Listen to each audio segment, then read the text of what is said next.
The result of the vote on motion 21005 in the name of Liam MacArthur is yes 57, no 69. আবেগঘন বিতর্কের পর স্কটল্যান্ডের স্বেচ্ছায় মৃত্যু বিলটি প্রত্যাখ্যান হয়েছে। স্কটিশ পার্লামেন্ট এমন একটি আইনের বিরুদ্ধে ভোট দিয়েছে যা স্কটল্যান্ডের মৃত্যু পথযাত্রী রোগীদের স্বেচ্ছায় মৃত্যু বেছে নেওয়ার অধিকার দিত। কিন্তু এখন কি হবে?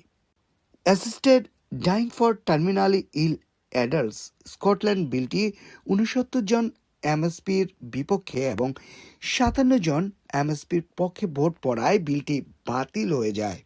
বিলটি পাশ হওয়ার জন্য প্রয়োজন ছিল 64 জন এমএসপির সমর্থন।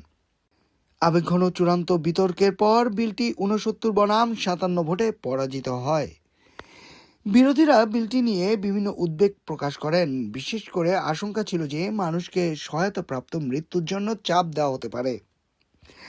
ম্যাকআর্থার অভিযোগ করেন, যারা বিলটি বিরোধিতা করেছেন তারা মৃত্যু পথযাত্রী স্কটিশ মানুষ ও তাদের পরিবারের ভোগান্তি ও মানসিক আঘাতের প্রতি অত্যন্ত অপর্যাপ্ত প্রতিক্রিয়া দেখিয়েছেন। মোহাম্মদ মাসুদ জামান, HB অনলাইন, লন্ডন।